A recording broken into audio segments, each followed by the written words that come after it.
Personas creen que no puede haber algo peor que un payaso asesino suelto que viole y mate a varias personas solo por sus propios sentimientos reprimidos, pero ¿qué harían si les dijera que hubo otro asesino en serie que se adjudicó la muerte de 13 individuos y posteriormente haberlos descuartizado para usar su carne para preparar hamburguesas? Esta situación fue el caso de Joseph Roy. Metheny, un asesino en serie que, como lo indiqué anteriormente, fue un asesino en serie conocido por vender hamburguesas con carne humana, ganando el apodo de el asesino de las hamburguesas. Para poder comprender este caso de mejor manera hay que empezar por conocer la biografía de alias el asesino de las hamburguesas. Joseph Roy Metheny, nacido el 2 de marzo de 1955 y fallecido el 5 de agosto de 2017, fue un asesino estadounidense del área de Baltimore, Maryland, que dijo que era un asesino en serie y había matado hasta 13 personas. Sin embargo, solo se encontraron pruebas suficientes para condenarlo por 2 asesinatos. Sus víctimas estaban muy involucradas con el alcohol y las drogas duras adictivas, al igual que el propio Metheny, y los asesinatos también involucraron brutales agresiones sexuales. Los abogados de Metheny dijeron que había sido descuidado cuando era niño, que su padre era un alcohólico que murió en un accidente automovilístico cuando Metheny tenía 6 años y que su madre había descuidado a sus 6 hijos mientras trabajaba en turnos dobles fuera de la casa. Metheny dijo que sus padres a menudo lo enviaban a vivir con otras familias en arreglos similares a los de un hogar de crianza. Metheny afirmó falsamente que su madre estaba muerta. Su madre dijo que eran algo pobres y que tenía que trabajar duro como camarera y conductora de camiones de comida, pero les había dado a sus hijos una vida familiar normal, y los niños nunca habían pasado hambre ni habían sido ingresados en hogares de otras familias como Metheny había afirmado. Ella dijo que Metheny era una estudiante por encima de la media, siempre educada y no mezquina cuando era niña. Ella dijo que él era inteligente y tuvo una buena infancia. Si lo descuidaron, fue su culpa. Era una casa bastante buena.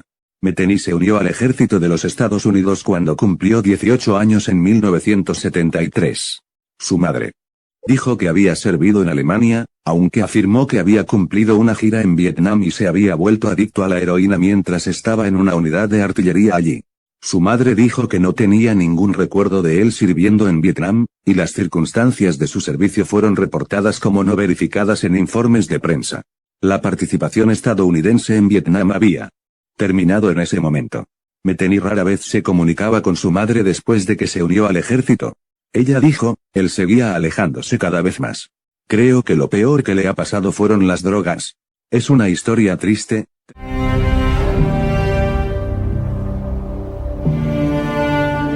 El descenso a la locura por parte de Metheny fue a muy corta edad, ya que luego de la muerte de su padre, quien abusaba y torturaba a su familia, su madre tuvo que trabajar el doble para mantener a sus 6 hijos, incluido Joseph. Constantemente Joseph junto con sus hermanos eran trasladados con familias sustitutas y hogares temporales. Esta rutina creó en Metheny un problema de conducta donde se aislaba en la comida. En un corto tiempo esto le empezó a tomar factura ya que sufrió de sobrepeso y posteriormente de obesidad. A la edad de 18 años se integró al ejército y allí ciegamente empezó a seguir los pasos de su padre, empezando a consumir drogas como heroína y alcohol. Luego de retirarse del ejército empezó a frecuentar bares y cantinas donde consumía drogas y sustancias ilícitas y a su vez vivía en la indigencia con personas en condiciones similares en las calles de Baltimore hasta que conoció a una mujer con quien se casó y luego tendría un hijo. Luego de esto, buscó empleo y fue contratado en una empresa de fabricación de tarimas de madera, donde era el conductor de un montacargas. Consiguió una casa para él y su familia y sus compañeros decían que era una persona muy bien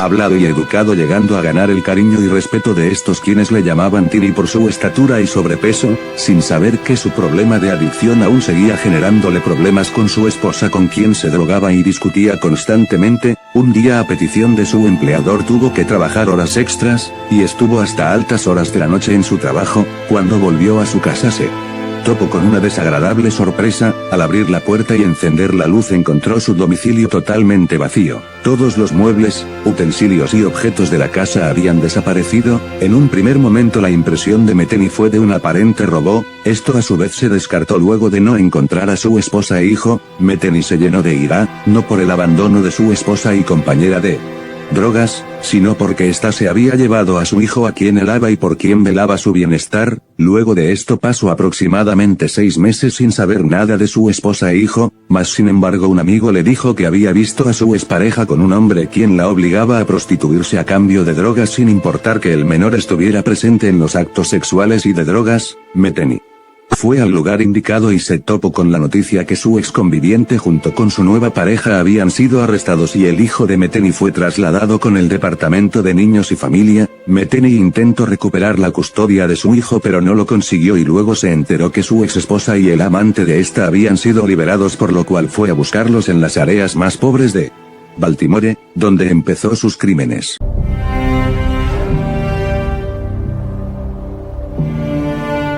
Luego de saber que su esposa y su nuevo conviviente estaban libres, inició una búsqueda por los barrios más pobres y marginales de Baltimore. Para esto tomó un hacha y los buscó con la intención de asesinarlos para tomar venganza por lo que hicieron con su hijo. Durante horas no tuvo éxito hasta que llegó a un lugar donde encontró a 2 indigentes durmiendo en un colchón sucio, con objetos con los que se drogaban en condiciones deplorables. En ese momento Joseph recordó el motivo por el cual su hijo había sido trasladado con el Departamento de Niños y Familia de Estados Unidos, por lo cual se llenó de ira y los atacó con el hacha hasta asesinarlos. Luego siguió su búsqueda hasta llegar debajo de un puente donde encontró a 2 mujeres quienes fueron interrogadas por Metheny. Ambas estaban drogadas. Una de ellas se levantó y caminó aproximadamente 10 metros, lo que llevó a Joseph a pensar que lo llevaría con su expareja, pero cuando le volvió a preguntar esta no le pudo dar respuesta ya que estaba muy cegada con las drogas. Esta solo balbuceaba y decía cosas sin sentido, lo cual enfureció a Metheny al creer que estaba encubriendo a su ex esposa, por lo que la asesinó con él hacha. Luego regresó por la segunda mujer. Esta estaba un poco más cuerda y le dijo que ella no los conocía y no sabía de quién le estaba hablando. Metheny se enfureció y le volvió a preguntar, pero esta le negó saber de quién hablaba, por lo que también fue asesinada. Metheny posteriormente arrastró los cuerpos hasta un río cercano. Cuando los estaba enterrando notó como un anciano se encontraba pescando en el río y lo había visto todo, por lo que Joseph tomó un tubo de metal que estaba en el lugar y corrió hacia el anciano, quien antes de poder reaccionar y ponerse a salvo recibió un fuerte golpe que lo dejó inconsciente. Acto seguido Metheny lo siguió golpeando hasta privarlo de la vida, lo arrastró y enterró junto a las 2 víctimas anteriores, se lavó en el río y limpió la escena lo más posible. Días después fueron descubiertos los cuerpos de los primeros 2 indigentes. Los testigos en el lugar dijeron haber visto a un hombre con sobrepeso merodeando por el sector con un hacha. La policía arrestó a Metheny pero fue dejado en libertad al no encontrar pruebas suficientes para que fuera juzgado por la muerte de los 2 sujetos. Luego de salir de prisión regresó con su jefe a pedirle le devolviera el empleo. Este accedió ya que consideraba a Joseph como un empleado ejemplar y vital en su empresa. Además también le concedió la petición de hospedarse en un remolque dentro de la propiedad, ya que se había quedado sin dónde vivir, con la condición de que cuidara la fábrica y el terreno. Metheny tuvo entonces a su cargo las llaves de toda la fábrica que se ubica en un Sector donde solo se podía acceder por una calle sin salida, fuera del área de la ciudad, un lugar propicio para cometer más asesinatos. En 1994 atrajo a su siguiente víctima Cathy Ann Magaziner, una mujer de 39 años quien había sido condenada por prostitución. Cuando la invitó a su remolque ambos consumieron bebidas alcohólicas y sustancias ilícitas. Cuando ambos estuvieron bajo los efectos del alcohol y las drogas, Joseph intentó tener relaciones sexuales con Magaziner, pero ésta se rehusó, por lo cual Roy Metheny se enfureció y la ahorcó privándole de la vida en el acto. Posteriormente cavó una fosa y enterró el cuerpo, mismo que meses después desenterró y le arrancó la cabeza para arrojarla a la basura. Días después atrajo a otra joven llamada Rita Kemper el 8 de diciembre de 1996, a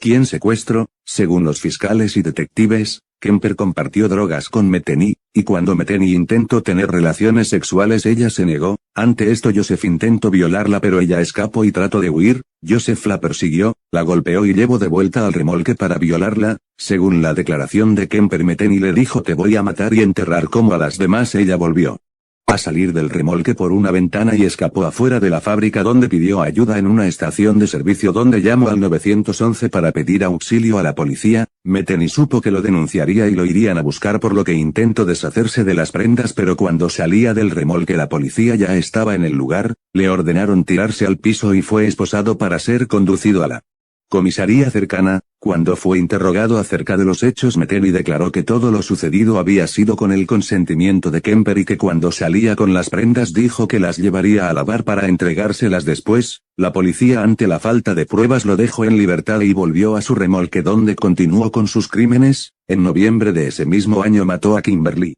Spicer, a quien después de asesinarla la cortó en pedazos. Cortó la carne para guardarla en varios trastes Tupperware. Posteriormente mezcló la carne con la carne de cerdo y ternero para establecer un pequeño negocio de hamburguesas en su remolque. En el lugar vendía por grandes cantidades y las personas decían que eran las mejores hamburguesas que jamás hubieran probado. Cuando la carne se agotó, decidió conseguir más y volvió a la casería, donde atrajo a Tony Lynn Ingracia, de 28 años, pero de este último asesinato no pudo comprobarse su culpabilidad. Luego de lo sucedido con Kemper, le pidió a un amigo que le ayudara a desenterrar y trasladar el cuerpo de Kimberly Spicer a otro sitio. Al igual que los restos de Magaziner, su amigo pronto lo denunció y la policía lo volvió a capturar. Ya en el interrogatorio confesó los crímenes, además declaró haber asesinado a otras prostitutas del área y los primeros 2 crímenes por los cuales fue encarcelado. Por su totalidad dijo haber asesinado a 13 personas, pero solo pudo comprobar su culpa de los asesinatos de Spicer y Magaziner, además del intento de violación y asesinato de Rita Kemper. Todos los días era sacado de la cárcel para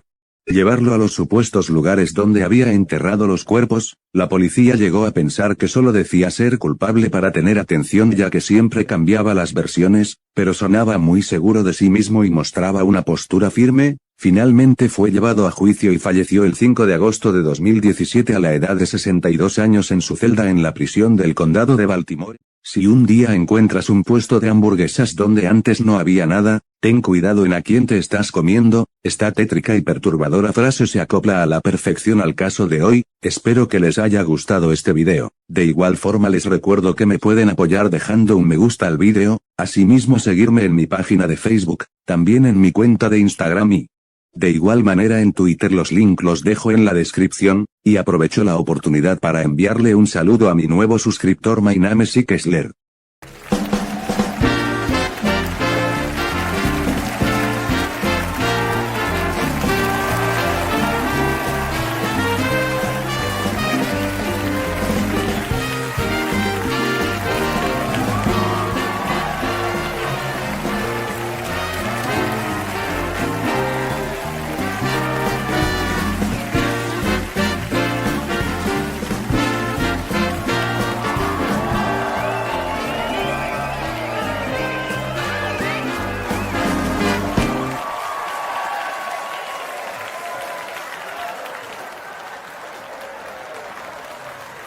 Y de igual forma les agradezco por ver mi video. Sin algo más que añadir, termino de esta manera este video. Regreso en una próxima ocasión.